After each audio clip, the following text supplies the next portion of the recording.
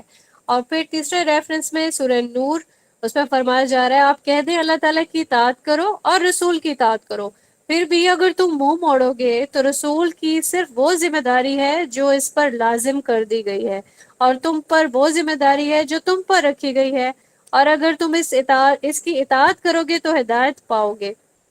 اب یہاں پہ یہ چیز ہم پہ بالکل کلیئر ہو گئی کہ آپ صلی اللہ علیہ وآلہ وسلم کی اقتداء کرنی ہے. ٹھیک ہے، اگر ہم یہ اقتداء نہیں کرتے تو ہم گمراہی تک ہی پہنچیں گے. اگر ہم اس دنیا میں گمراہ ہو گئے تو کیا ہوگا؟ دنیا میں بھی تباہ و برباد ہو جائیں گے اور آخرت میں بھی ہم تباہ و برباد ہو جائیں گے. تو اب یہاں پہ ہم یہ دیکھتے ہیں کہ صحابہ کرام جو ہیں وہ اسی راستے پہ چلے، تقلید والے راستے پہ انہوں نے اقتداء کی. پھر اس کے بعد آپ کے جو تبع تابعین آئے، تابعین آئے، تبع تابعین آئے، اور پھر جتنے بھی یہ پوری جو ہمارے پاس نمونہ ہے، ٹھیک ہے، یہ اتباع کا، وہ ان سب کی جو حیات ہے اس میں موجود ہے کہ کس قدر یہ جو تقلید والا پیرامیٹر ہے اس پہ یہ پورے اترے. اب یہاں پہ کچھ اقوال اور افعال ہم دیکھ لیتے ہیں کہ سیدنا عمر بن خطاب انہوں نے نماز پڑھائی رضی اللہ تعالیٰ عنہ، تو ان سے پوچھا گیا اس بارے میں کچھ، تو آپ رضی اللہ تعالیٰ عنہ نے کیا فرمایا کہ میں نے ویسے ہی کیا ہے جیسے میں نے رسول اللہ صلی اللہ علیہ وآلہ وسلم کو کرتے دیکھا ہے.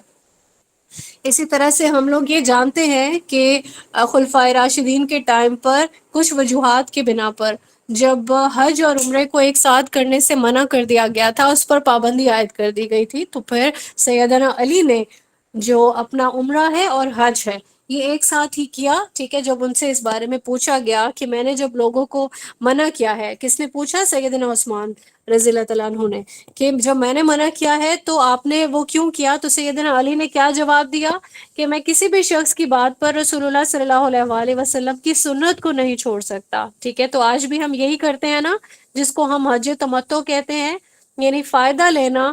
کیسے ایک ہی وزٹ سے ہم حج بھی کر لیتے ہیں، پہلے عمرہ کر لیتے ہیں اور پھر کچھ دن کے بعد حج کی جب ڈیٹس آتی ہے تو پھر حج کر لیتے ہیں. اب یہاں پہ یہ دیکھتے ہیں کہ رسول اللہ صلی اللہ علیہ وآلہ وسلم نے یہاں پہ جو فرمایا ہے، سنو میں نبی نہیں ہوں، اور سوری اچھا یہاں پہ صحابہ کرام کے جو اقوال ہیں ہم وہ دیکھ رہے ہیں کہ وہ کیا کہتے تھے کہ میں نبی نہیں ہوں اور نہ ہی میرے پاس وحی آتی ہے، بلکہ میں کتاب اللہ اور سنت رسول کے مطابق عمل کرتا ہوں. تو یہی چیز جو ہے سیدنا علی کا یہ کال تھا. ٹھیک ہے، یہی چیز ہم سے بھی ریکوائرڈ ہے. ٹھیک ہے، ہمارے پاس کیا چیزیں موجود ہیں؟ ہمارے پاس اللہ تعالیٰ کی کتاب موجود ہے اور پھر ہمارے پاس سنت رسول موجود ہے، تو ہمارا ہر عمل اسی کے اکارڈنگ ہونا چاہیے. اللہ تعالیٰ ہمیں اس کی توفیق عنایت فرمائیں، آمین ثم آمین. اس کے بعد ہم دیکھتے ہیں سیدنا عبداللہ بن مسعود کا ایک کال. ٹھیک ہے، انہوں نے کیا فرمایا؟ سنت کا ارادہ بدعت کے اجتہاد سے بہتر ہے. ٹھیک ہے، اب یہاں پہ ہم نے اپنی دنیاوی آسانیوں کے لیے کبھی کبھار اجتہاد کا بھی ایک جو ہے وہ ایک ٹرم ہے، ٹھیک ہے، جس میں تمام جتنے بھی علماء ہیں وہ سارے مل کے کسی بھی ایک میٹر کو جو ہے وہ سالو کر لیتے ہیں قرآن و حدیث سے. اب جہاں پہ ہمارے پاس کلیئرلی ایک حکم موجود ہو، ٹھیک ہے، تو اس کو ہم سنت کا ارادہ کہیں گے.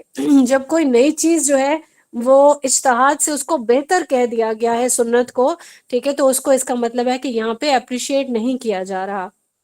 اور یہاں پہ اس کا جو مطلب جو اس کو ڈیفائن کیا جا رہا ہے وہ یہ ہے کہ رسول اللہ صلی اللہ علیہ وآلہ وسلم کی اتباع میں اگر کوئی تھوڑا سا بھی نیک عمل کر دیا جائے، ٹھیک ہے، تو وہ اس سے بہتر ہے جو آپ نے زیادہ عمل کر لیا لیکن اس سے اتباع جو ہے وہ پروف نہیں ہو رہی ہے. پھر اس کے بعد ہم نے ابی بن کعب رضی اللہ تعالیٰ عنہ کا ایک جو فرمان ہے وہ دیکھتے ہیں کہ سبیل و سنت کے مطابق درمیانہ عمل بھی خلاف سبیل، خلاف سنت اور موافق بدعت زیادہ عمل سے کہیں بہتر ہے. ٹھیک ہے، یہ بھی بالکل ویسا ہی کال ہے کہ سنت کی اتباع کرنی ہے. ٹھیک ہے، اور پھر اس میں آپ ایسا نہیں سمجھیں کہ شاید ہم سنت سے بڑھ کر کچھ کر لیں گے. جتنا عمل کرنا ہے وہ اتباع والا کرنا ہے. امام احمد سے روایت ہے یہ کہ ابن عمر رضی اللہ تعالیٰ عنہ جو ہے وہ ان کو دیکھا گیا کہ وہ اپنی اونٹنی پر ایک مکان کا چکر لگا رہے ہیں، ٹھیک ہے۔ اس کے بارے میں جب ان سے پوچھا گیا تو انہوں نے جواب دیا کہ میں اس بارے میں جانتا نہیں ہوں، لیکن کیونکہ رسول اللہ صلی اللہ علیہ وآلہ وسلم ایسا کر رہے تھے تو اس لیے میں بھی ایسا کر رہا ہوں۔ اور اس طرح کی اور بہت سارے ایسے واقعات ہمیں روایات میں ملتے ہیں کہ ایک بار ایک صحابی رسول صلی اللہ علیہ وآلہ وسلم کسی جگہ پر سے گزر رہے تھے، ٹھیک ہے، تو انہوں نے کیا کیا، مطلب جس طرح سے انسان جا کے رفع حاجت کرتا ہے ایک جگہ پر بیٹھ گئے اور پھر وہاں سے کھڑے ہو گئے، ٹھیک ہے۔ تو باقی لوگوں نے دریافت کیا کہ آپ نے ایسا کیوں کیا؟ انہوں نے کہا کیونکہ میں نے جب ان کے ساتھ سفر کیا تھا آپ صلی اللہ علیہ وآلہ وسلم کے ساتھ، تو میں نے دیکھا کہ آپ صلی اللہ علیہ وآلہ وسلم نے اسی مقام پر رفع حاجت کی تھی، تو کیونکہ مجھے یہ کرنا مجھے اچھا لگا، کیونکہ آپ صلی اللہ علیہ وآلہ وسلم یہاں پہ اس رخ پر بیٹھے تھے تو میں نے بھی اسی رخ پہ میں بیٹھا۔ یعنی یہ محبت کی اقتداء کی عظیم مثالیں ہیں۔ اسی طریقے سے سیدنا ابو عثمان ہیں رحمۃ اللہ علیہ، ان کا ایک فرمان ہے کہ جو شخص قول و عمل میں اپنے نفس پر سنت کو امیر بناتا ہے وہ حکمت کی باتیں کرتا ہے، اور جو شخص اپنے نفس پر خواہشات کو امیر بناتا ہے وہ کیا کرتا ہے، وہ بدعت کی باتیں کرتا ہے، ٹھیک ہے۔ یعنی بدعت کو کہیں بھی اپریشیٹ نہیں کیا گیا، یہ چیز ہمیں کلیئر جو ہے یہ ہمارے مائنڈ میں جو ہے موجود ہونی چاہیے کہ کبھی بھی کوئی بھی چیز نئی ایجاد نہیں کر سکتا کوئی بھی مومن، اس کا حکم ہی نہیں ہے۔ اب یہاں پہ ہم یہ دیکھتے ہیں کہ اتباع کا جو ٹاپک ہے اس میں ہم نے یہی دیکھا کہ ہم اقتداء کر رہے ہیں رسول اللہ صلی اللہ علیہ وآلہ وسلم کی، اس پر نہ کچھ کم کر سکتے ہیں نہ کچھ زیادہ کر سکتے ہیں، نہ کسی عمل کو ہم بڑا عمل سمجھ کے کر سکتے ہیں، ٹھیک ہے، نہ ہی کسی چھوٹے عمل کو ہم حقیر جان سکتے ہیں۔ اگر وہ رسول اللہ صلی اللہ علیہ وآلہ وسلم سے ثابت ہے تو وہ عمل عظیم ہے اکارڈنگ ٹو رسول اللہ صلی اللہ علیہ وآلہ وسلم ہے، تو بس ہمارے لیے اتنا ہی کافی ہے۔ اب ہم چھٹے پوائنٹ پہ آتے ہیں، رسول اللہ صلی اللہ علیہ وآلہ وسلم کی توقیر کرنا۔ توقیر سے مراد ہوتا ہے عظمت، مرتبہ، ٹھیک ہے، عزت دینا۔ اب یہاں پہ رسول اللہ صلی اللہ علیہ وآلہ وسلم کی جو توقیر ہے یہ بھی ہم سب پر واجب ہے، اس کی بھی خلاف ورزی اگر کوئی کرتا ہے، ٹھیک ہے، تو اس کا یہی مطلب ہے کہ وہ توہین اور تذلیل والا کام کر رہا ہے جو کہ کفر کے منافی ہے۔ اور یہاں پہ ہم دیکھتے ہیں کہ سورہ فتح کی آیت ہے، آیت نمبر 8 اور 9، یہاں پہ یہ واضح فرمایا جا رہا ہے اللہ تعالیٰ کی طرف سے کہ یقیناً ہم نے آپ کو گواہی دینے والا اور بشارت دینے والا اور ڈرانے والا بنا کر بھیجا ہے تاکہ تم اللہ تعالیٰ اور اس کے رسول پر ایمان لاؤ اور اس کی مدد کرو اور اس کی تعظیم کرو اور صبح و شام اللہ تعالیٰ کی تسبیح کرتے رہو۔ اب یہاں پہ تنبیہ موجود ہے، کیا تنبیہ ہے؟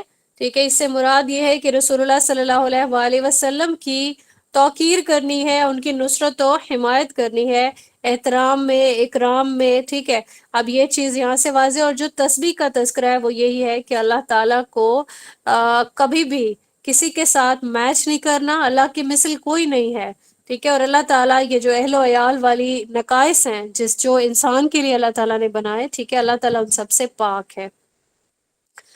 اور اگر کوئی رسول اللہ صلی اللہ علیہ وآلہ وسلم کی توقیر کرتا ہے، ٹھیک ہے، تو یہاں پہ سورہ حجرات کے ریفرنسز ہیں، آیت نمبر 1 اور 2، اس میں اللہ تعالیٰ کا جو فرمان ہے وہ کیا ہے کہ اللہ تعالیٰ اور اس کے رسول کے آگے پیش قدمی نہ کرو، ٹھیک ہے، پیش قدمی کہ جب آپ کی بات آ رہی ہو، اللہ تعالیٰ کا کوئی فرمان آ رہا ہے یا پھر رسول اللہ صلی اللہ علیہ وآلہ وسلم کی کوئی حدیث ہے، ٹھیک ہے، تو خاموشی سے اور غور سے سنا کرو۔ یہ حکم اس وقت تو صحابہ اکرام کے لیے اور باقی سارے جتنے بھی آڈینس ہیں ان کے لیے ویلڈ تھا، اور ہمارے لیے کیسے ویلڈ ہے کہ جب بھی ہم کوئی حدیث جب پڑھ رہے ہوں گے یا سنا رہے ہوں گے تو اس کے لیے بہت زیادہ ایٹیکیٹس کے ساتھ، بہت خاموشی کے ساتھ اور پوری جس طرح سے کانسنٹریٹ کر کے انسان بات سنتا ہے وہ سب کچھ ضروری ہے۔ دوسرا جو ریفرنس ہے اس میں کیا فرمایا جا رہا ہے، بلا شبہ اللہ تعالیٰ خوب سننے والا، سب جاننے والا ہے۔ اے وہ لوگ جو ایمان لائے، نبی کی آواز سے اپنی آواز کو بلند نہ کرو اور نہ ہی اس سے اونچی آواز میں بات کیا کرو جیسے آپس میں ایک دوسرے سے اونچی آواز میں بات کرتے ہو، ایسا نہ ہو کہ تمہارے اعمال برباد ہو جائیں اور تمہیں خبر نہ ہو۔ یعنی آپ کے اعمال، آپ اگر خوش اسلوبی سے سارے کام کر رہے ہو، لیکن آپ ایک یہ والی چیز جو ہے وہ ایٹیکیٹس کا خیال نہیں رکھ رہے، ٹھیک ہے، اپنی آوازوں کو اونچا کر رہے ہو، اور یہ صحابہ کرام کے لیے اور جتنے بھی ان کے اس وقت کے آڈینس تھے اس کے لیے، ان کے لیے ویلڈ تھا، اور آج ہمارے لیے بھی ویلڈ ہے، کہ جہاں پہ رسول اللہ صلی اللہ علیہ وآلہ وسلم کی بات ہو رہی ہے تو ادب اور احترام کا جو تقاضا ہے وہ پورا کرنا ہی کرنا ہے۔ اور اسی طریقے سے رسول اللہ صلی اللہ علیہ وآلہ وسلم کو کے بلانے کو اس طرح کوئی نہیں سمجھے کہ جس طرح سے آپس میں ایک دوسرے کو بلاتے ہیں، ٹھیک ہے۔ پھر اس میں یہ چیز بھی آ جاتی ہے کہ آپ صلی اللہ علیہ وآلہ وسلم کو آپ کے ذاتی نام سے پکارنا۔ آپ کا ذاتی نام کیا ہے ہم سب جانتے ہیں نا، آپ صلی اللہ علیہ وآلہ وسلم کا جو نام ہے، تو ہم کبھی ایسے نہیں پکار سکتے یا محمد، بلکہ ہم یا رسول اللہ صلی اللہ علیہ وآلہ وسلم، یا نبی، یا پھر اس طریقے سے جو القابات ہیں وہ ہم اس کے ساتھ کہہ سکتے ہیں۔ اور پھر اللہ تعالیٰ کا یہ بھی حکم تھا کہ آپ صلی اللہ علیہ وآلہ وسلم کی جو کنیت ہے ابو القاسم، ٹھیک ہے، اس طریقے سے بھی بلا سکتے ہیں۔ تو جیسے ہی ایسے یہ احکام آئے تو پھر جتنے بھی صحابہ تھے، سیدنا عمر تھے، وہ بھی جو ہے وہ بہت آہستگی سے بات کرنے لگے، اور سیدنا ابو بکر، ارد گرد کے جتنے بھی اصحاب تھے، سب نے اس پہ پوری طریقے سے پراپرلی عمل کیا۔ تو جو توقیر کرتا ہے آپ صلی اللہ علیہ وآلہ وسلم کی، ٹھیک ہے، اس کے ہم مظاہر دیکھ لیتے ہیں کہ سیدنا عمرو بن عاص نے جو ہے ایک دن کیا کہا کہ رسول اللہ صلی اللہ علیہ وآلہ وسلم سے بڑھ کر مجھے کوئی شخص محبوب نہیں تھا، اور نہ ہی آپ صلی اللہ علیہ وآلہ وسلم سے زیادہ میری نگاہ میں کسی کا جلال تھا، ٹھیک ہے۔ یعنی جلال کس قدر تھا، اس کو میں اپنی ورڈنگ میں بیان کرنا چاہتی ہوں کہ وہ آپ صلی اللہ علیہ وآلہ وسلم کو نگاہ بھر کے دیکھ بھی نہیں سکتے تھے، ٹھیک ہے۔ یعنی ان سے کبھی دریافت کیا جاتا، آپ کی کمپنی میں رہتے تھے، لیکن کوئی یہ کہتا کہ آپ کا کیا حلیہ مبارک ہے آپ صلی اللہ علیہ وآلہ وسلم کا، تو اس قدر مطلب وہ ادب کا عالم تھا کہ وہ نگاہ بھر کے دیکھتے ہی نہیں تھے، تو وہ حلیہ بھی کیسے بیان کرتے، ٹھیک ہے۔ اسی طریقے سے امام ترمذی نے سیدنا انس کا ایک بیان روایت کیا ہے، وہ کیا ہے کہ جب بھی کمپنی میں آپ صلی اللہ علیہ وآلہ وسلم کی مجلس میں جب اصحاب بیٹھے ہوتے تو صرف حضرت ابو بکر اور حضرت عمر یہ آپ صلی اللہ علیہ وآلہ وسلم کو جو ہے وہ دیکھ سکتے تھے، ٹھیک ہے۔ اور باقی جتنے بھی مہاجرین یا انصار ہوتے تو کوئی بھی نظر بھر کے نگاہ اٹھا کے دیکھ نہیں سکتا تھا۔ یہ میں نے مفہوم بیان کیا ہے، ٹھیک ہے۔ اور پھر اس کے بعد ہم یہ دیکھتے ہیں کہ جب مجلس ہوتی تھی تو یہ سیدنا اسامہ بن شریک رضی اللہ تعالیٰ عنہ کا بیان ہے کہ رسول اللہ صلی اللہ علیہ وآلہ وسلم کے جو اصحاب تھے، ٹھیک ہے، وہ ایسے بیٹھے ہوتے تھے کہ جیسے ان کے سروں پر پرندے بیٹھے ہیں، یعنی فلی اٹینٹو، پورا کانسنٹریٹ کر کے، جیسے کہ کوئی پرندہ ڈسٹرب نہیں ہو جائے یا اڑ نہیں جائے، کچھ اس طریقے سے۔ اور ایک محبت کا ایک اور عالم کیا تھا، ہم نے یہ پہلے بھی پڑھا تھا یہ واقعہ کہ قریش نے عروہ بن مسعود کو بھیجا کہ جا کے تھوڑا سا مطلب احوال دیکھ لیں کہ کیسے صحابہ کرام کی جو رسول اللہ صلی اللہ علیہ وآلہ وسلم کے لیے جو تعظیم ہے اس کا کیا عالم ہے۔ ان کا واپسی پر کیا جواب تھا کہ میں نے کوئی ایسا بادشاہ نہیں دیکھا کہ جس کے ساتھی اس کی اتنی تعظیم کرتے ہوں جتنی محمد صلی اللہ علیہ وآلہ وسلم کے ساتھی آپ کی تعظیم کرتے ہیں، ٹھیک ہے۔ اب یہ انہوں نے دیکھا کیا کہ آپ صلی اللہ علیہ وآلہ وسلم وضو کرتے تو لوگ اس پانی پر ٹوٹ پڑتے، ٹھیک ہے، ایک دوسرے سے لڑ رہے ہوتے کہ مجھے مل جائے مجھے مل جائے، ٹھیک ہے۔ ایون آپ صلی اللہ علیہ وآلہ وسلم کا تھوک، آپ کا جو کھنکار ہوتا ہے، ٹھیک ہے، یہ بھی، اور آپ کا کوئی بال ہے، فوراً دوڑ پڑتے تھے اس پہ، اور پھر اپنے جو ہے اس میں اختیار میں اس کو لینے کی کوشش کر لیتے، حاصل کرنے کی کوشش کرتے۔ تو یہ محبت کا ایک ایکسٹریم لیول ہے۔ اور یہ کیا مثال انہوں نے دی قریش کو کہ میں کیسر و کسریٰ کے جو نجاشی جیسے بادشاہوں کے پاس بھی گیا ہوں، لیکن میں نے ایسا جو ہے اتنی تعظیم میں نے نہیں دیکھی ہے۔ تو یہاں پہ تعظیم کی جو ریکوائرمنٹ ہے وہ کیا ہے کہ آپ صلی اللہ علیہ وآلہ وسلم کے جتنے بھی متعلقات ہیں، آپ کے نام کا، آپ کی حدیث کا، آپ کی سنت کا، صلی اللہ علیہ وآلہ وسلم، آپ صلی اللہ علیہ وآلہ وسلم کی شریعت کا، اہل بیت کا، صحابہ کرام کا، ٹھیک ہے، آپ کے جتنے افراد امت ہیں، آپ کی مسجد ہے، آپ کی قبر مبارک ہے، ہر چیز کا احترام اکرام کرنا، ٹھیک ہے۔ جس چیز کا بھی تعلق آپ صلی اللہ علیہ وآلہ وسلم سے ہے، ٹھیک ہے، جو بھی چیز آپ صلی اللہ علیہ وآلہ وسلم سے منسوب ہے، اس کی بالکل ویسے ہی تعظیم اور محبت کرنی ہے جیسے ابھی ہم نے دیکھی کہ کس قدر صحابہ کرام جو ہے وہ تعظیم اور محبت کیا کرتے تھے۔ ترمذی کی حدیث ہے 3668، یہ ریفرنس ہے، ٹھیک ہے۔ اچھا یہاں پہ ہم سورہ حج کی بھی ایک دیکھ لیتے ہیں آیت، جس میں اللہ تعالیٰ فرما رہے ہیں، اور جو اللہ تعالیٰ کی حرمتوں کا احترام کرے گا تو وہ اس کے رب کے نزدیک خود اسی کے لیے بہتر ہے، ٹھیک ہے۔ یہ چیز کس کے لیے بہتر ہے؟ جتنی بھی چیزیں ہم پڑھتے آ رہے ہیں وہ خود ہمارے لیے بہتر ہے۔ اب یہاں پہ سورہ حجرات سے بھی یہ ثابت ہے، جیسے ہم نے پہلے پڑھا، کہ آوازیں بھی بلند نہیں ہونی چاہیے، ٹھیک ہے۔ اور رسول اللہ صلی اللہ علیہ وآلہ وسلم کو کا جس طرح سے کسی بھی شخص کو بلاتے ہیں، ان کا جو بلانا ہے اس کو ایسے نہیں لیا جائے گا کہ جیسے کوئی بھی عام شخص ایک دوسرے کو بلاتا ہے، ٹھیک ہے۔ یہ چیز ہم نے دیکھی۔ اس کے بعد ہم یہ دیکھتے ہیں کہ رسول اللہ صلی اللہ علیہ وآلہ وسلم کی جو احادیث ہیں ان کو بھی بیان کرتے ہوئے یہ جو اصحاب ہیں یا پھر تابعین ہیں، ٹھیک ہے، ان کے عمل سے کیا چیز واضح ہوتی ہے، اس کو دیکھتے ہیں ہم انشاءاللہ۔ یہاں پہ جتنے بھی کلاس میں اسٹوڈنٹس موجود ہیں ان سے میں ریکویسٹ کروں گی کہ کلاس کے اینڈ تک رہیں گے، تاکہ میں اناؤنس کر سکوں آپ کو ایگزام وغیرہ کے بارے میں بھی، ٹھیک ہے۔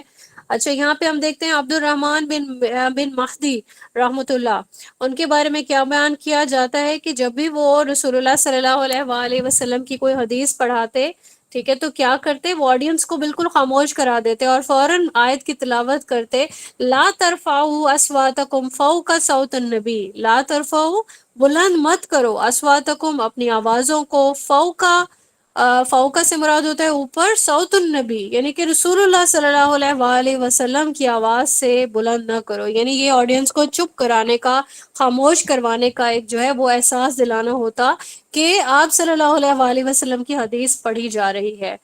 اسی طریقے سے امام جعفر ہیں، ان کے بارے میں یہ چیز بیان ہوتی ہے کہ ان کے چہرے پر تبسم رہتا تھا، ٹھیک ہے، بڑی پلیزنٹ سی ان کی پرسنالٹی تھی، لیکن جیسے ہی وہ آپ صلی اللہ علیہ وآلہ وسلم کا ذکر کرتے تو ان کا چہرہ زرد ہو جاتا تھا، زرد ہو جاتا خشیت سے، محبت سے، ٹھیک ہے۔ یہ چیزیں، یہ فیلنگز ہیں۔ اور پھر حدیث بیان کرنے سے پہلے ان کی عادت تھی کہ وہ پہلے طہارت کیا کرتے تھے۔ اسی طریقے سے سیدنا عبداللہ بن مسعود ہیں، ان کے بارے میں بیان کیا جاتا ہے کہ حدیث بیان کرتے ہوئے جب وہ آپ صلی اللہ علیہ وآلہ وسلم کا نام لیتے، ٹھیک ہے، کہ آپ صلی اللہ علیہ وآلہ وسلم نے یہ فرمایا، تو ان پر خوف طاری ہو جاتا، ان کی پیشانی پر پسینہ آ جاتا تھا۔ اسی طریقے سے ابو حازم، امام ابو الحازم ہیں، ان کا ایک بار جو ہے امام مالک رحمۃ اللہ سے جو ہے نا ان کے پاس سے گزر ہوا، امام مالک کا، ٹھیک ہے، یعنی یہ ابو حازم جو ہیں یہ حدیث بیان کر رہے تھے اور امام مالک کا گزر ہوا، تو وہ وہاں پر رکے نہیں بلکہ جلدی سے تیزی سے آگے بڑھ گئے، ٹھیک ہے، اور پھر انہوں نے کوئی ایک جگہ تلاش کی جہاں پر وہ بیٹھ جائیں، ٹھیک ہے، وہاں جگہ نہیں مل رہی ہوگی، پھر جیسے جگہ ملی وہ بیٹھ گئے، اور پھر انہوں نے بہت ہی توجہ سے، احترام سے آپ صلی اللہ علیہ وآلہ وسلم کی حدیث جو ہے وہ سنی۔ اسی طریقے سے امام مالک کا خود کا حال یہ تھا کہ جب بھی وہ حدیث بیان کرنا چاہتے تو سب سے پہلے نہاتے، خوشبو لگاتے، اچھا لباس پہنتے اور پھر حدیث جو ہے وہ بیان کرتے تھے۔ اس کے بعد ہم دیکھتے ہیں اہل بیت کی تعظیم کے جو مظاہر ہیں، ہم یہ جانتے ہیں کہ اہل بیت کی جو تعظیم ہے، ٹھیک ہے، اس کے لیے بھی پوری ایک ریکوائرمنٹ ہے، اور اس کے ہم سورہ احزاب میں آیت نمبر 33 میں ہم اس کے بارے میں پڑھ چکے ہیں کہ اہل بیت یقیناً اللہ تعالیٰ تم سے گندگی کو دور کرنے اور تمہیں پوری طرح پاک کرنے کا ارادہ رکھتا ہے۔ پاک ہے، اہل بیت کے جتنے بھی لوگ ہیں یہ سب پاک ہیں، اور ان کی جو تعظیم ہے وہ جو ہے وہ رسول اللہ صلی اللہ علیہ وآلہ وسلم کے لیے وہ جو ہے وہ حدیث سے بھی ثابت ہے، آپ کے جتنے بھی فرمان ہیں وہ موجود ہے کہ محمد صلی اللہ علیہ وآلہ وسلم کا جو اہل بیت ہے اس کا خیال رکھنے کی آپ صلی اللہ علیہ وآلہ وسلم نے خود جو ہے وہ تاکید کی ہے۔ تو یہ چیزیں سیدنا ابو بکر کے فرمان سے بھی، ٹھیک ہے، وہ کیا کرتے ہیں، وہ زیادہ جو ہے وہ قرابت داروں سے جو صلہ رحمی کرتے، وہ سب سے زیادہ جو ہے ٹاپ پرائرٹی پہ اہل بیت کو ہی رکھتے تھے۔ اور اسی طریقے سے زید بن ثابت کے بارے میں بھی آتا ہے، انہوں نے بھی سیدنا عبداللہ بن عباس کے ہاتھ کو بوسہ دیا اور کہا میں اپنے نبی کے اہل بیت کے ساتھ جو ہے ہمیں ایسا ہی کرنے کا حکم ہے۔ پھر اس کے بعد ہم دیکھتے ہیں کہ اصحاب رسول، ٹھیک ہے، ان کا بھی احترام پورے طریقے سے ہر مومن پر واجب ہے، ان کی تعظیم واجب ہے، اور یہ عبداللہ بن مبارک کا جو فرمان ہے وہ کیا ہے کہ جس آدمی میں دو خوبیاں ہوں وہ کامیاب ہے. وہ خوبیاں کون سی ہے؟ ایک تو سچائی، اور پھر صحابہ کرام کی محبت. تو جو یہ جو خلفائے راشدین کی عظمت کا بیان ہے، اس کو بھی ہم دیکھ لیتے ہیں ایک روایت سے. ابو ایوب سختیانی، ان کا یہ فرمان ہے رحمۃ اللہ کا، کہ جو شخص ابو بکر رضی اللہ تعالیٰ عنہ سے محبت رکھتا ہے وہ دین کو قائم کرتا ہے. جو عمر رضی اللہ تعالیٰ عنہ سے محبت کرتا ہے وہ راہ مستقیم کو واضح کرتا ہے. جو عثمان رضی اللہ تعالیٰ عنہ سے محبت رکھتا ہے وہ اللہ کے نور سے روشنی پاتا ہے. اور جو علی رضی اللہ تعالیٰ عنہ سے محبت کرتا ہے اس نے مضبوط سہارا تھام رکھا ہے. اور جو صحابہ کرام کی تعریف کرتا ہے وہ نفاق سے پاک ہو جاتا ہے. اور ان سے جو تنقید ان پر کرتا ہے وہ ایسا بدعتی شخص سنت رسول اور سلف صالحین کے مخالف ہے. اب یہاں پہ یہ چیز واضح ہو جاتی ہے کہ رسول اللہ صلی اللہ علیہ وآلہ وسلم کے جو اصحاب ہیں وہ بھی پوری تعظیم اور پوری جو محبت ہے وہ ڈیزرو کرتے ہیں. آثار رسول کی جو تعظیم ہے اس کے مظاہر کیا ہیں؟ اب یہاں پہ سیدنا ابو محذورہ، ان سے روایت ہے، ان کے اگلی جو ایک لٹ تھی بالوں کی وہ ٹیڑھی تھی، اور وہ جب لمبی ہو گئی یعنی بال بڑھ گئے تو تب بھی وہ اس کو کٹواتے نہیں تھے. پوچھا گیا ان سے تو انہوں نے کیا جواب دیا؟ اس لٹ کو رسول اللہ صلی اللہ علیہ وآلہ وسلم نے اپنے مبارک ہاتھوں سے چھوا تھا. اسی طریقے سے سیدنا خالد بن ولید کے پاس ایک ٹوپی تھی جس میں رسول اللہ صلی اللہ علیہ وآلہ وسلم کا بال تھا. ایک بار جنگ میں وہ ٹوپی گر گئی، ٹھیک ہے، گم ہوئی، تو انہوں نے پوری قوت سے بہت تیزی سے اور کثرت سے قتل کیا، یعنی قتال جو کر رہے تھے جنگ میں. لوگوں کو تعجب ہوا کہ یہ صرف ٹوپی کے لیے کر رہے ہیں ایسا، لیکن انہوں نے پھر بتایا کہ رسول اللہ صلی اللہ علیہ وآلہ وسلم کا بال مبارک اس میں موجود تھا، اور مجھے ایک خطرہ تھا کہ وہ کسی مشرک کے ہاتھ اگر لگ گیا تو میں اس کی برکت سے میں محروم ہو جاؤں گا. اسی طریقے سے آپ صلی اللہ علیہ وآلہ وسلم کا شہر ہے مدینہ المنورہ، اس کے بارے میں ایون کوئی اگر ایسا کہتا ہے امام مالک کے اکارڈنگ کہ مدینہ کی زمین گھٹیا ہے. اب زمین کو گھٹیا کہنا مطلب ایسا کوئی کہہ سکتا ہے بنجر ہے یا زرخیز نہیں ہے یا کچھ بھی، ٹھیک ہے، تو یہ کہنا بھی اس شخص کو بھی 30 کوڑے لگائے جائیں اور اس کو قید کر دیا جائے، کیونکہ وہ کیا ہے، اس مٹی میں رسول اللہ صلی اللہ علیہ وآلہ وسلم محو آرام ہے، اور اس کو وہ گھٹیا کیسے خیال کر سکتا ہے. ٹھیک ہے، یہاں پہ ہم یہ دیکھتے ہیں کہ ابن ماجہ کی ایک حدیث ہے جس میں آپ صلی اللہ علیہ وآلہ وسلم کا جو ممبر تھا، ٹھیک ہے، جہاں پہ آپ صلی اللہ علیہ وآلہ وسلم خطبہ دیا کرتے تھے، وہ اس کے بارے میں بھی فرمان ہے کہ جو شخص میرے ممبر پر بیٹھ کر جھوٹی قسم کھاتا ہے وہ اپنا ٹھکانہ جہنم میں بنا لے. ٹھیک ہے، تو یہاں پہ یہ جو ممبر رسول صلی اللہ علیہ وآلہ وسلم ہے اس کی بھی تعظیم کے واجب ہونے کی یہ بہت ایک اسٹرانگ دلیل ہے. اس کے بعد ہم دیکھتے ہیں رسول اللہ صلی اللہ علیہ وآلہ وسلم کے لیے خیر خواہی. ٹھیک ہے، اب خیر خواہی میں کیا چیز ہمیں ملتی ہے؟ قرآن و سنت سے جو چیزیں واضح ہیں، ابو داؤد کی 2034، بخاری کی 1190، اور سورہ توبہ کی 91، اور صحیح مسلم کی 196، یہ تمام ہمارے پاس ریفرنسز ہیں جس میں یہ چیز فرمائی جا رہی ہے کہ جو خیر خواہی ہے رسول اللہ صلی اللہ علیہ وآلہ وسلم کی وہ تمام مسلمانوں پر واجب ہے. اب یہاں فرمایا جا رہا ہے اور ان لوگوں پر جو خرچ کے لیے کچھ نہیں پاتے کوئی گناہ نہیں ہے جبکہ وہ اللہ تعالیٰ اور اس کے رسول کے خیر خواہ ہوں. اور پھر جو دوسری روایت ہے اس میں فرمایا جا رہا ہے رسول اللہ صلی اللہ علیہ وآلہ وسلم کی طرف سے کہ اللہ تعالیٰ اس کی کتاب اور اس کے رسول سے خیر خواہی کا نام دین ہے، یعنی یہ ہمارے لیے لازم و ملزوم ہے. اب اس میں آتا ہے رسول اللہ صلی اللہ علیہ وآلہ وسلم کی نبوت کی تصدیق کرنا، ٹھیک ہے، امر و نہی میں آپ صلی اللہ علیہ وآلہ وسلم کی اطاعت کرنا، آپ صلی اللہ علیہ وآلہ وسلم کی نصرت و حمایت کرنا، علم و عمل میں آپ صلی اللہ علیہ وآلہ وسلم کی سنتوں کو زندہ کرنا، اور آپ صلی اللہ علیہ وآلہ وسلم کے اخلاق اور آداب سے آراستہ ہونا. اب یہاں پہ جو آپ صلی اللہ علیہ وآلہ وسلم، آپ کے اہل بیت ہیں، آپ کے اصحاب ہیں، اور آپ کے جتنے بھی ارد گرد کے مطلب جتنے بھی اہل بیت سے بھی دوستی رکھنے والے جو لوگ ہیں، ٹھیک ہے، ان سب سے محبت رکھنا، یہ سب کیا ہے؟ یہ دین کا حصہ ہے. ٹھیک ہے، اور پھر یہ کہ ہماری جو محبت ہے وہ اللہ تعالیٰ کے لیے ہوتی ہے، ٹھیک ہے، اللہ اور اس کے رسول کے لیے.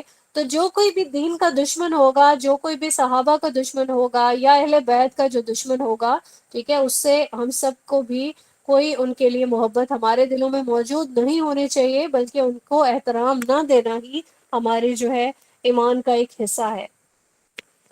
اس کے بعد ہم یہ دیکھتے ہیں کہ رسول اللہ صلی اللہ علیہ وآلہ وسلم پر جو درود پڑھنا ہے، ٹھیک ہے، وہ کیا ہے؟ وہ سنت کا ایک پارٹ ہے۔ اور درود ہم کب کب پڑھیں گے اس کے بارے میں ہم دیکھتے ہیں انشاءاللہ، کہ دعا سے پہلے بھی ہم درود پڑھیں گے، ٹھیک ہے، جو بھی انسان دعا مانگ رہا ہے اللہ تعالیٰ کی حمد و ثنا کرے گا اور پھر اپنی دعا مانگے گا، اور رسول اللہ صلی اللہ علیہ وآلہ وسلم کے پر درود بھیجے گا، آغاز میں بھی اور اختتام پر بھی، ٹھیک ہے۔ یہ دعا جو ہے اس کے بارے میں فرمایا جاتا ہے کہ ایسی دعا رد نہیں ہو جاتی ہو سکتی جس پہ دو درودوں کے درمیان جس کو کیا جائے۔ اب ہم یہاں پہ یہ دیکھتے ہیں کہ ثابت جو درود ہیں وہ کون کون سے ہیں۔ ترمذی میں، ابن ماجہ میں، ابو داؤد میں، یہ 3 ریفرنسز ہیں، ان کو ہم دیکھیں گے انشاءاللہ۔ اور پھر یہ کہ جو انسان درود نہیں پڑھتا اس کے لیے کیا حکم ہے، تو یہاں پہ یہ فرمایا جاتا ہے رسول اللہ صلی اللہ علیہ وآلہ وسلم کی طرف سے کہ اس شخص کا ناک خاک آلود ہو جس کے پاس میرا ذکر ہو اور پھر بھی وہ مجھ پر درود نہیں پڑے۔ اس کے بعد آتا ہے کہ مسجد میں کوئی انسان داخل ہوتا ہے تب بھی وہ دعا پڑھتا ہے۔ وہ دعا کیا ہے؟ اللہ کے نام سے داخل ہوتا ہوں اور اللہ کے رسول پر سلام ہو، اے اللہ میرے گناہ بخش دے اور میرے لیے اپنی رحمت کے دروازے کھول دے۔ اور اسی طریقے سے نماز جنازہ میں یہ بھی درود پڑھنا جو ہے یہ مسنون ہے، ٹھیک ہے، کیونکہ پہلی تکبیر کے بعد سورہ فاتحہ اور دوسری تکبیر کے بعد رسول اللہ صلی اللہ علیہ وآلہ وسلم پر درود و سلام بھیجا جاتا ہے۔ درود کے جو ثابت الفاظ ہیں وہ کون سے ہیں؟ جو بھی ہم درود جو نماز میں پڑھتے ہیں، ٹھیک ہے، یہ ثابت ہے۔ اور اس کے بعد جو دوسرا درود ہے وہ یہ ہے کہ اللہم صلی علی محمد وسلم تسلیما، یہ بھی ثابت ہے۔ اور جو قرآن کریم میں اللہ تعالیٰ نے جو ارشاد فرمایا ہے سورہ احزاب کی آیت نمبر 56 میں، یہ بھی ثابت ہے، ان اللہ و ملائکتہ یصلون علی النبی یا ایھا الذین آمنوا صلوا علیہ وسلموا تسلیما، بے شک اللہ تعالیٰ اور اس کے فرشتے نبی صلی اللہ علیہ وآلہ وسلم پر رحمت بھیجتے ہیں، اے لوگوں جو ایمان لائے ہو تم بھی آپ صلی اللہ علیہ وآلہ وسلم پر کثرت سے درود و سلام بھیجو۔ اب یہاں پہ ہم نے جو پوائنٹس پڑھ لی ہیں ان سب کے لیے ہمیں جو ہے وہ تہہ دل سے اس کے لیے ہمیں دعا کرنی ہے اللہ تعالیٰ سے کہ جتنا بھی ہم نے پڑھا اللہ تعالیٰ اس پہ ہمیں عمل کرنے والا بنائے، دین کا جو بھی کرائٹیریا ہے ہم اس پہ پورا اتریں۔ آمین سم آمین۔ ہمارا کورس جو ہے یہ آج مکمل ہو چکا ہے۔ اس میں ہم دیکھتے ہیں کہ ہم نے اب تک کیا کیا پڑھا، میں اس کو سمرائز کرنے کی کوشش کروں گی۔ سب سے پہلے ہم نے سٹارٹ لیا مکہ مکرمہ کا جو نقشہ ہے اس سے، ٹھیک ہے، پھر اس کے بعد ہم نے دیکھا کہ آپ صلی اللہ علیہ وآلہ وسلم کی آمد سے پہلے کیسے اللہ تعالیٰ نے پورے ارینجمنٹس کیے۔ ہم ہاجرہ کو جو ہے وہ شجر مقدس کے پاس چھوڑا گیا، ٹھیک ہے، حضرت ابراہیم علیہ السلام جو ہیں وہ چھوڑ گئے۔ اس کے بعد مکہ میں جو ابتدا ہوئی آباد کاری کی وہ سیدنا اسماعیل اور سیدہ ہاجرہ سے ہی ہوئی، اور پھر سیدنا ابراہیم جو ہے وہ اپنے اولاد کی جو جس طرح سے کہتے ہیں کہ ان کے لیے دیکھنے کے لیے کہ وزٹ کرتے تھے مکہ میں، اس کے بارے میں ہم نے پڑھا۔ جب سیدنا اسماعیل بڑے ہو گئے تو کعبہ کی تعمیر ہوئی۔ پھر رسول اللہ صلی اللہ علیہ وآلہ وسلم کی جب نبوت کا آغاز ہونا تھا، ٹھیک ہے، اس سے پہلے ان دنیا میں آنے سے پہلے کے کیا معاملات تھے، سیدنا اسماعیل علیہ السلام کی اولاد کیا تھی، اور جس طرح سلسلہ نسب ہے ان کا وہ ہم نے دیکھا۔ عربوں کی اقسام دیکھی تھیں، ٹھیک ہے، ہم نے عرب باعدہ، عرب عاربہ اور عرب مستعربہ یہ دیکھا۔ شجرہ ہم نے پڑھا۔ آپ صلی اللہ علیہ وآلہ وسلم کی آمد سے پہلے عرب کے جو معاملات تھے، حالات تھے، وہ کیا تھے، سیاسی حالات کیسے تھے، اقتصادی حالات کیسے تھے، اجتماعی حالات کیسے تھے۔ عربوں کی کچھ بری عادتیں تھی، کچھ اچھی عادتیں تھی، یہ پڑھی ہم نے۔ بتوں کی پوجا کرتے تھے، دینی معاملات یہ تھے، ٹھیک ہے، دینی بدعات ان میں کیا کیا پائی جاتی تھی۔ پھر اس کے بعد ہم نے یہودیت اور نصرانیت کے بارے میں بھی پڑھا، اور پھر اس کے بعد ہم نے دیکھا کہ پورے عرب میں کیا کوئی حنیف بھی تھا، ٹھیک ہے، یعنی ایک اللہ کو ماننے والا تو صرف ایک ہی نام ملتا ہے جو کہ زید بن عمرو تھا، ٹھیک ہے۔ پھر ہم نے یہ دیکھا کہ الہامی کتابیں جو ہیں وہ کون کون سی ہیں، تورات، زبور، انجیل، ٹھیک ہے، ان کے بارے میں ہم نے دیکھا۔ اور سیدنا ابراہیم اور اسماعیل کی دعا تھی جس کے نتیجے میں رسول اللہ صلی اللہ علیہ وآلہ وسلم تشریف لائے، ٹھیک ہے۔ اس کے بعد ہم نے کچھ بشارتیں دیکھی، سیدنا عائشہ کی بشارت تھی، اور یعنی رسول اللہ صلی اللہ علیہ وآلہ وسلم کی آمد سے پہلے کچھ بشارتیں سامنے آتی ہیں، پھر جنات پر بھی پابندی لگا دی گئی، اور بالآخر اصحاب فیل کا واقعہ ہوا، ٹھیک ہے، وہ حادثہ ہوا۔ اس کے بعد آپ صلی اللہ علیہ وآلہ وسلم کی ولادت باسعادت ہوئی۔ دوران حمل بی بی آمنہ کے جو ریفرنسز ہیں ہم نے وہ دیکھے، ردات کے معاملات کیا تھے، ٹھیک ہے، رسول اللہ صلی اللہ علیہ وآلہ وسلم کی جو نبوت سے پہلے کے جو مظاہر تھے وہ دیکھے۔ آپ صلی اللہ علیہ وآلہ وسلم کا پہلا نکاح ہوا اما خدیجہ سے، اور پھر ہم نے دیکھا کہ نبوت جو ہے وہ عنایت کی گئی اللہ تعالیٰ کی طرف سے رسول اللہ صلی اللہ علیہ وآلہ وسلم کو، اور سب سے پہلے اس چیز کا جو ہے وہ اظہار جو ہے وہ کس نے کیا تھا، ورقہ بن نوفل، جو یہ ریئلائز کر چکے تھے کہ آپ صلی اللہ علیہ وآلہ وسلم کو اللہ تعالیٰ نے نبوت جو ہے وہ عنایت فرما دی ہے۔ پھر اس کے بعد 40 دن تک ہم نے دیکھا کہ وحی کا انقطاع رہا، پھر ہم نے وحی کی صورتیں دیکھی۔ سب سے پہلے ایمان لانے والے جو مسلمان تھے وہ کون تھے؟ اما خدیجہ تھی، خواتین میں، بچوں میں حضرت علی تھے، پھر اس کے بعد سیدنا ابو بکر صدیق تھے، ٹھیک ہے، اور پھر مردوں میں، اور پھر جو غلاموں میں حضرت زید تھے، ٹھیک ہے۔ تو یہ ہم نے پڑھا۔ اس کے بعد ہم نے دیکھا کہ ابو بکر صدیق رضی اللہ تعالیٰ عنہ نے کیسے اسلام کو قبول کیا، اور ان کی دعوت جیسے ان تک دعوت پہنچی تو پھر انہوں نے ان کا کیا ریاکشن تھا۔ پھر جب تعداد 40 ہو گئی تو ہم نے دیکھا کہ اعلانیہ طور پر آپ صلی اللہ علیہ وآلہ وسلم نے اپنی دعوت و تبلیغ کا کام کر دیا، اور سب سے پہلا جو مخالف تھا وہ کون تھا؟ ابو لہب، ٹھیک ہے۔ اور اس کے بعد ہم نے دیکھا کہ اس کے فوراً بعد ہی سیدنا حمزہ رضی اللہ تعالیٰ عنہ نے اسلام قبول کیا، پھر سیدنا عمر رضی اللہ تعالیٰ عنہ نے اسلام قبول کیا، ٹھیک ہے۔ سیدنا حمزہ آپ صلی اللہ علیہ وآلہ وسلم کے چچا تھے۔ ابو جہل کی بدتمیزی کے بعد انہوں نے فوری طور پر اس کا جو ہے عمل جو ہے وہ اسلام قبول کرنے کا وہ ان کی طرف سے وقوع پذیر ہوا۔ اور ہم جو یہ بھی دیکھتے ہیں کہ سیدنا عمر بن خطاب کی ہمشیرہ تھیں، ٹھیک ہے، انہوں نے اسلام کو قبول کیا، تو اس کے بعد جو ہے سیدنا عمر کی اسلام قبول کرنے کا بھی وہ ذریعہ بنی۔ پھر ہم نے یہ دیکھا کہ مشرکین کی جو کوششیں تھیں، انہوں نے پیشکش کی 5 بار آپ صلی اللہ علیہ وآلہ وسلم کو اپنی راہ سے ہٹانے کے لیے جو ہے پیشکش کچھ کی، ٹھیک ہے، مشرکین کی ناکامی دیکھی۔ پھر ہم نے دیکھا کہ مذاق اڑانے والے جو لوگ تھے وہ کون کون تھے جو مذاق اڑانے لگے۔ ہم نے پہلی ہجرت کے بارے میں اس کے بارے میں دیکھا کہ کیسے نجاشی کی خدمت میں جو ہے وہ وفد جو ہے قریش کی طرف سے وہ پیش ہوا، اور یہ سارا واقعہ۔ پہلی ہجرت کون سی تھی؟ جو طائف کی طرف کی گئی تھی، ٹھیک ہے۔ طائف کا سفر آگے چل کے آئے گا، اس میں ہم یہ دیکھیں گے کہ سیدنا ابو بکر کی جو ہجرت اول تھی کیسے محصور رہے، شعیب ابی طالب میں کتنا عرصہ رہے، پھر صحیفے کو دیمک نے کھا لیا اور صحیفہ چاک ہو گیا۔ پھر اس کے بعد آتا ہے ایک ایسا غم کا سال، عام الحزن جس کو کہا جاتا ہے، جس میں رسول اللہ صلی اللہ علیہ وآلہ وسلم کے چچا اور اما خدیجہ کا ایک ساتھ جو ہے وہ اسی سال میں انتقال ہو گیا، ٹھیک ہے۔ اس کے بعد طائف کا سفر ہوا، وہاں پہ بھی آپ صلی اللہ علیہ وآلہ وسلم نے بہت زیادہ مشقت کا جو ہے ان کو سامنا کرنا پڑا، اور پھر اللہ تعالیٰ نے ان تمام جو دکھ تھے ان کے اور جو بھی مصائب تھے ان سے نجات کے لیے اسرا اور معراج کا جو ہے وہ انتخاب کیا اللہ تعالیٰ کی طرف سے ہوا، اور پھر آپ صلی اللہ علیہ وآلہ وسلم کو اسرا پہ لے جایا گیا، ٹھیک ہے، معراج پر لے جایا گیا۔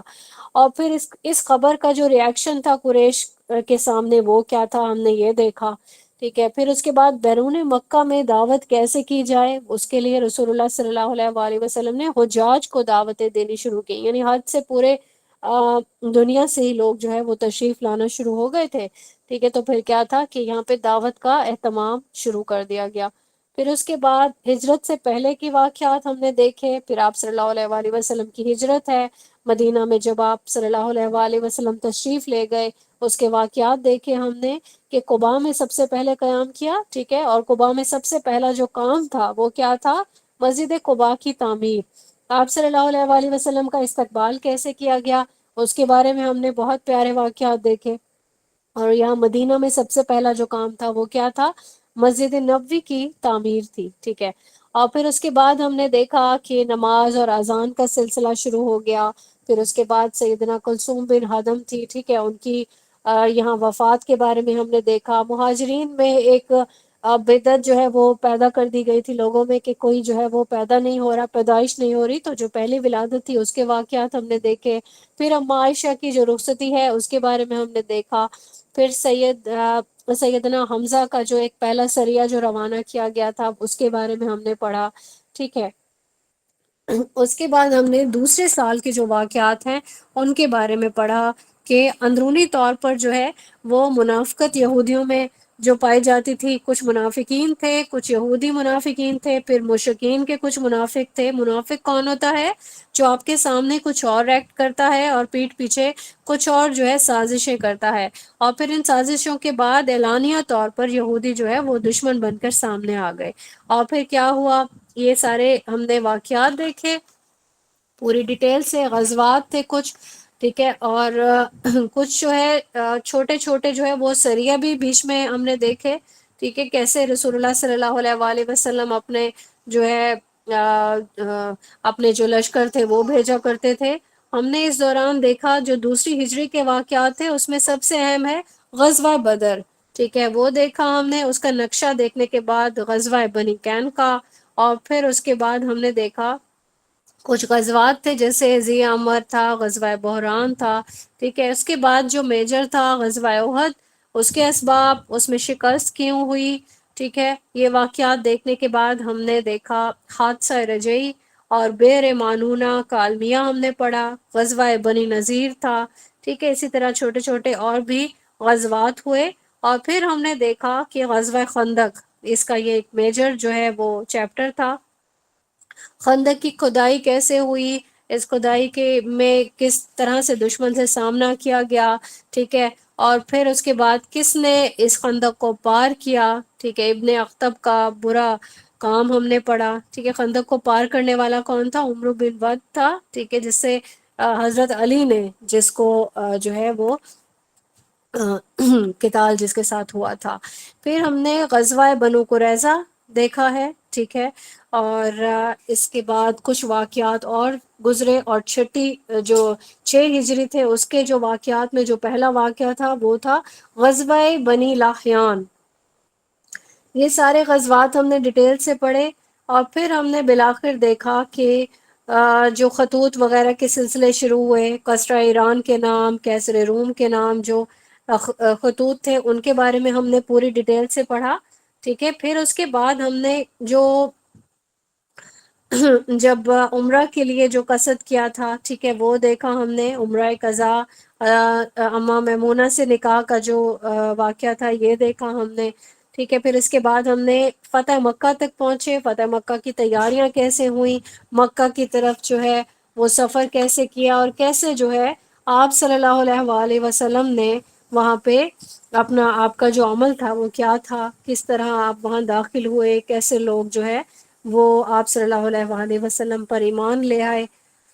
یہ سارے جو واقعات تھے ان کو ہم نے پوری ڈیٹیل سے پڑھا. آپ صلی اللہ علیہ وآلہ وسلم کے خصائص کو دیکھا، معجزات کو دیکھا. یہ بھی پوری ایک ڈیٹیل ہے. میری خواہش ہے کہ آپ سب لوگ جو ہے اس کو اسٹڈی کریں.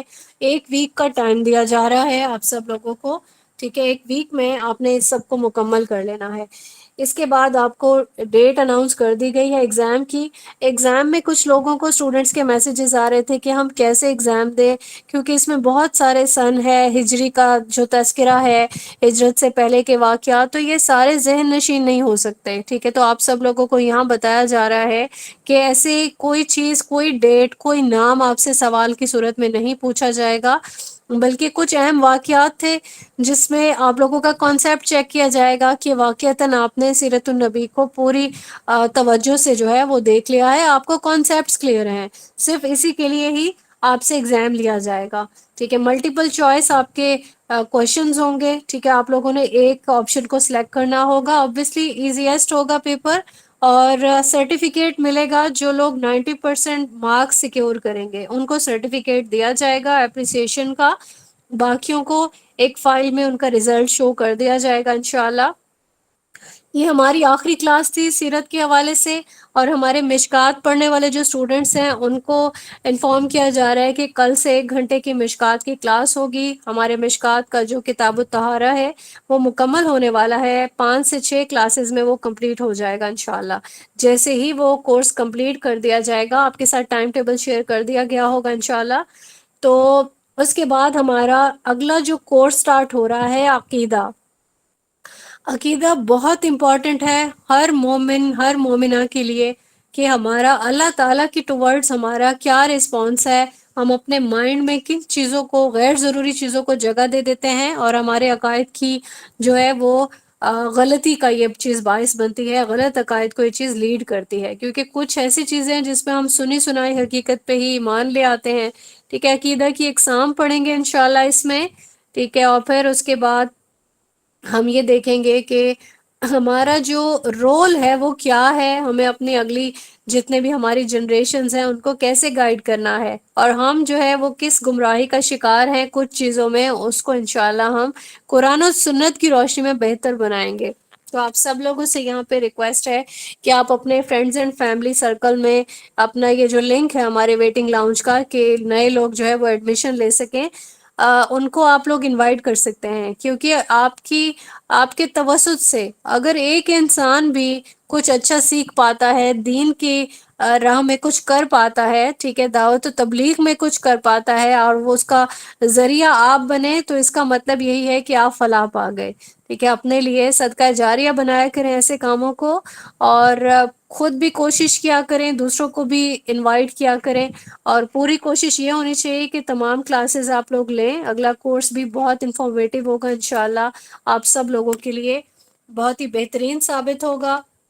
میری یہ دعا ہے کہ اللہ تعالی ہم سب کو ثابت قدمی سے دین کے راستے پہ چلنے کی توفیق عنایت فرمائیں، اور ہم سب کو اپنا صدقہ جاریہ بھی بنانے کے لیے اللہ تعالی ہم اس چیز کی بھی توفیق عنایت فرمائیں۔ آپ سب لوگوں کو میں وش کروں گی کہ آپ بہت زیادہ اس پہ محنت کریں۔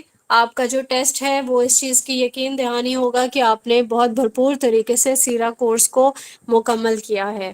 خیال رکھیے آپ سب اپنا، اور کوئی بھی سوال ہو ہمارے monitors all the time available ہوں گے انشاءاللہ آپ لوگوں کے سوالوں کے جواب دینے کے لیے۔ سبحان ربک رب العزت عما یصفون وسلام علی المرسلین والحمد للہ رب العالمین۔ السلام علیکم ورحمۃ اللہ وبرکاتہ۔